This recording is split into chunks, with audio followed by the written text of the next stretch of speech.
ಎಲ್ಲರಿಗೂ ನಮಸ್ಕಾರ. ಇದು ಸುದ್ದಿ ವಿಶ್ಲೇಷಣೆ. ನಾನು ಶಶಿಧರ್ ಭಟ್. ಇದು ನನ್ನ ಡಿಜಿಟಲ್ ವಾಹಿನಿ. ಇದನ್ನು ತಾವು ಲೈಕ್ ಮಾಡಿ, ಸಬ್ಸ್ಕ್ರೈಬ್ ಮಾಡಿ, ಬೆಲ್ ಐಕಾನನ್ನು ಪ್ರೆಸ್ ಮಾಡೋದಕ್ಕೆ ಮರಿಬೇಡಿ. ಹಾಗೆ ಸಾಧ್ಯ ಆದರೆ ತಮ್ಮ ಕೈಲಾದಷ್ಟು ಸಹಾಯ ಮಾಡಿ. ಸ್ವತಂತ್ರ ಪತ್ರಿಕೋದ್ಯಮಕ್ಕೆ ತಮ್ಮ ಬೆಂಬಲ ನನಗೆ ಬೇಕು. ಈಗಾಗಲೇ ಸಾಕಷ್ಟು ಪ್ರಮಾಣದಲ್ಲಿ ತಾವು ನನಗೆ ಬೆಂಬಲ ಕೊಡ್ತಿದ್ದೀರಿ, ಬೆಂತಡ್ತಿದ್ದೀರಿ, ಪ್ರೀತಿಯನ್ನು ತೋರ್ತಿದ್ದೀರಿ. ಅದು ಯಾವ ಜನ್ಮದ ಸಂಬಂಧವೋ ಗೊತ್ತಿಲ್ಲ.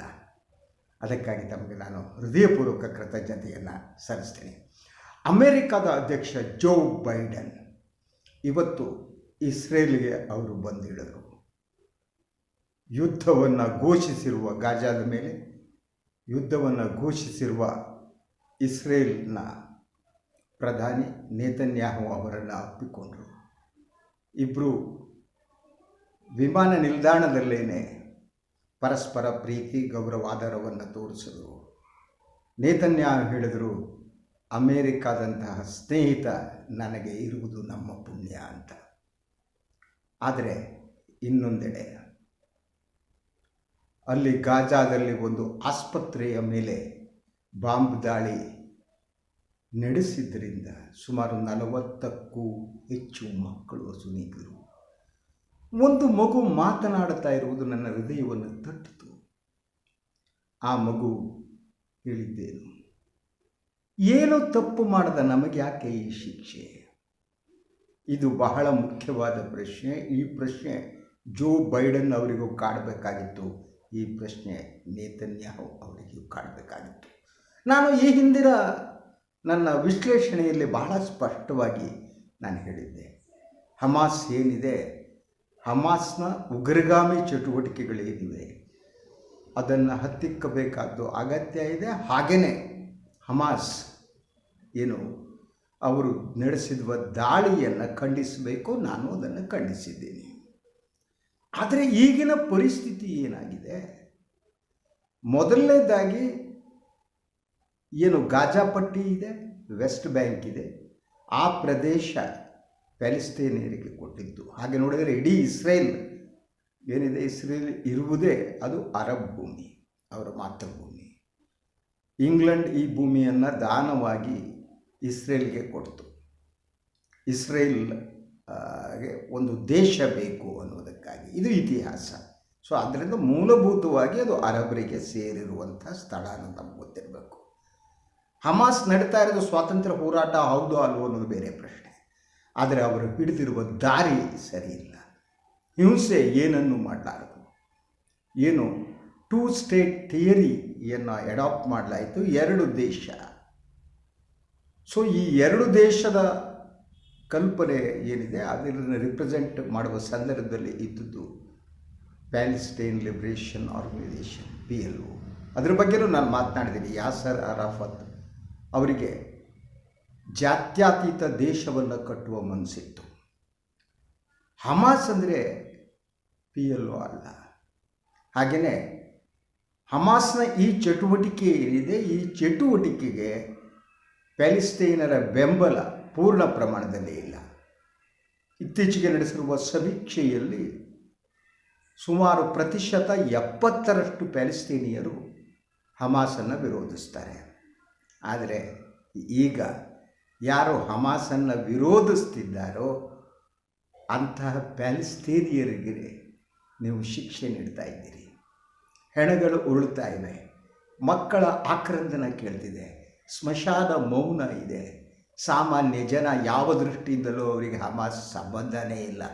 ಅವ್ರನ್ನೆಲ್ಲ ಕೊಂದು ಹಾಕ್ತಾ ಇದ್ದೀರಿ. ಪುಟ್ಟ ಪುಟ್ಟ ಮಕ್ಕಳು ಬೀದಿಗೆ ಬಂದು ಬಿದ್ದಿವೆ. ಹಲವು ಕುಟುಂಬಗಳು ತಮ್ಮ ಕುಟುಂಬದಲ್ಲಿ ಅನ್ನವನ್ನು ದುಡಿತಾ ಇದ್ದವನನ್ನು ಕಳೆದುಕೊಂಡಿದ್ದಾರೆ. ದುಃಖ ಮಡುಗಟ್ಟಿದೆ.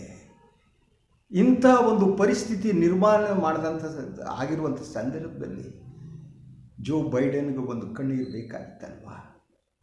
ಜೋ ಬೈಡನ್ ಇದನ್ನು ಯಾವುದನ್ನೂ ಕೂಡ ಲಕ್ಷ್ಯಕ್ಕೆ ತೆಗೆದುಕೊಳ್ಳದೇನೆ ಅವರು ಇಸ್ರೇಲಿಗೆ ಸರ್ಟಿಫಿಕೇಟ್ ಕೊಡ್ತಾರೆ. ಐರೋಪ್ಯ ರಾಷ್ಟ್ರಗಳು ಇಸ್ರೇಲ್ ಬೆಂಬಲಕ್ಕೆ ನಿಂತಿವೆ.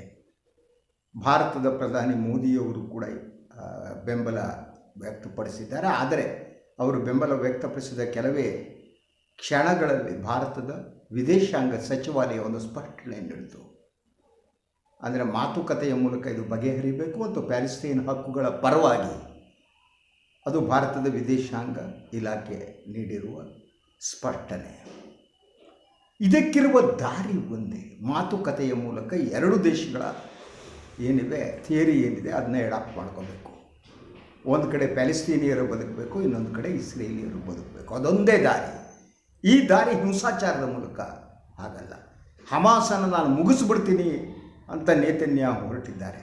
ಯಾವುದೇ ಉಗ್ರಗಾಮಿ ಸಂಘಟನೆಗಳನ್ನು ಕೂಡ ಸಂಪೂರ್ಣವಾಗಿ ಬಂದೂಕಿನ ಮೂಲಕ ಮುಗಿಸೋಕೆ ಸಾಧ್ಯ ಇಲ್ಲ, ಮಾತುಕತೆಯ ಮೂಲಕ ಮಾತ್ರ ಸಾಧ್ಯ.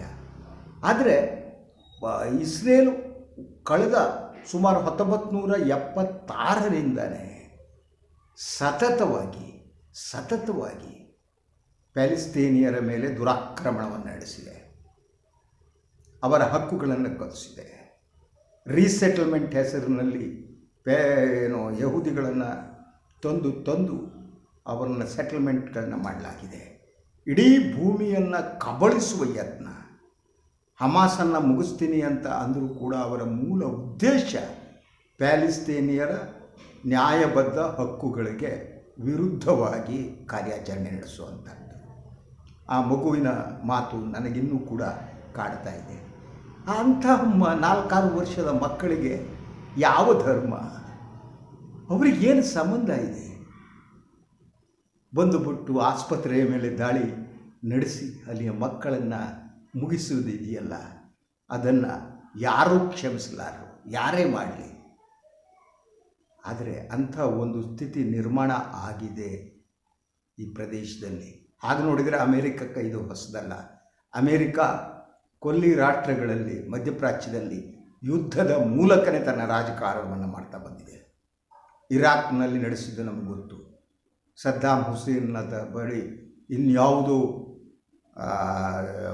ಮಾನವ ಕುಲಕ್ಕೆ ಹಾನಿಯಾಗುವಂತಹ ಶಸ್ತ್ರಾಸ್ತ್ರಗಳಿವೆ ಅಂತ ಏನೂ ಇರಲಿಲ್ಲ, ಅವರನ್ನು ಮುಗಿಸಿದ್ರಿ. ಹಾಗೆಯೇ ನೀವು ಲೆಬನಾನ್ ಯುದ್ಧ ಏನಾಯಿತು ಅನ್ನೋದು ನಮಗೆ ಗೊತ್ತಿದೆ. ಅದೇ ರೀತಿ ಇರಾನ್ ಮೇಲೆ ನಡೆಸಿರುವಂಥದ್ದು, ಅಲ್ಲಿ ದಿಗ್ಬಂಧನಗಳು ಇನ್ನೊಂದು. ಇಡೀ ಮಧ್ಯಪ್ರಾಚ್ಯವನ್ನು ನಾಶಪಡಿಸಿ ಅಥವಾ ಅಲ್ಲಿರುವ ಆಯಿಲ್ ಏನಿದೆ, ಇಂಧನ ಏನಿದೆ, ಅದನ್ನು ಕಬಳಿಸುವ ಒಂದು ಷಡ್ಯಂತ್ರ. ಆದ್ದರಿಂದ ಇಡೀ ವಿಶ್ವಕ್ಕೆ ಅಮೇರಿಕ ಮಾರಕವಾಗಿ ಪರಿಗಣಿಸ್ತಾ ಇದೆ. ಆದರೆ ಈ ದೊಡ್ಡಣ್ಣನನ್ನು ನಮ್ಮ ದೊಡ್ಡಣ್ಣ ಅಪ್ಪಿಕೊಂಡಿದ್ದಾರೆ. ಅವರಿಗೆ ಹೃದಯ ಇಲ್ವಾ, ಆತ್ಮ ಇಲ್ವಾ? ಇಸ್ರೇಲಿಗಳು ಹಮಾಸನ್ನು ಮುಗಿಸ್ಲಿ, ಆದರೆ ಅಲ್ಲಿಯ ಸಾಮಾನ್ಯ ನಾಗರಿಕರನ್ನು ಮುಗಿಸುವಂಥದ್ದು. ಹಮಾಸ್ ತಪ್ಪು ಮಾಡಿದೆ, ಅನುಮಾನನೇ ಬೇಕಾಗಿಲ್ಲ. ಅವರು ನುಗ್ಗಿರುವುದು, ಅವರು ನಡೆಸಿರುವ ದೌರ್ಜನ್ಯ ಎಲ್ಲರೂ ಖಂಡಿಸಬೇಕಾದ್ದು. ಹಮಾಸನ್ನು ಮುಗಿಸುವುದಾದರೆ ಎಸ್, ಮುಗಿಸಿ, ಆದರೆ ಮುಗಿಸುವುದಕ್ಕೆ ಸಾಧ್ಯ ಇಲ್ಲ. ಯಾಕೆಂದರೆ ಹಮಾಸ್ ಅಂತ ಸಂಘಟನೆಗಳೇನಿದೆ, ಅವರು ಉಗ್ರಗಾಮಿ ಚಟುವಟಿಕೆ ನಡೆಸ್ತಿದ್ದಾರೆ, ಉಗ್ರಗಾಮಿ ಹಾದಿಯನ್ನು ಹಿಡಿದಿದ್ದಾರೆ. ಸೊ ಅವರನ್ನು ಸರಿದಾರಿಗೆ ತರಬೇಕಾದ ಕೆಲಸ ಏನಿದೆ ಅದು ವಿಶ್ವದ ಎಲ್ಲರ ಮೇಲಿನ ಜವಾಬ್ದಾರಿ ಅಂತ ನಾನು ನಂಬಿದ್ದೇನೆ. ಇದು ಇವತ್ತಿನ ಸುದ್ದಿ ವಿಶ್ಲೇಷಣೆ. ಇನ್ನೊಂದು ವಿಚಾರದೊಂದಿಗೆ ಮತ್ತೆ ತಮ್ಮೊಂದಿಗೆ ಮಾತನಾಡ್ತೀನಿ. ಎಲ್ಲರಿಗೂ ಒಳ್ಳೆಯದಾಗಲಿ. ಹಾಗೆಯೇ ವಿಶ್ವದಲ್ಲಿ ಶಾಂತಿ ನೆಲೆಸಲಿ. ಮನುಷ್ಯನ ಶಾಂತಿಯುತ ಬದುಕಿಗಿಂತ ಯಾವುದೂ ದೊಡ್ಡದಲ್ಲ. ಅವರವರ ಜಾಗ ಅವರಿಗೆ ಸೇರಲೇಬೇಕು ಅಂತ ಹೇಳ್ತಾ ತಮಗೆಲ್ಲರಿಗೂ ಕೂಡ ನನ್ನ ಒಂದು ವಾಹಿನಿಯನ್ನು ನೋಡ್ತಿರೋದಕ್ಕಾಗಿ ಬೆಂಬಲ ನೀಡ್ತಿರೋ ಕೃತಜ್ಞತೆ ಸಲ್ಲಿಸ್ತೀನಿ. ನಿಮ್ಮ ಬೆಂಬಲವೇ ನನ್ನ ಶ್ರೀರಕ್ಷೆ. ಎಲ್ಲರಿಗೂ ಶುಭರಾತ್ರಿ.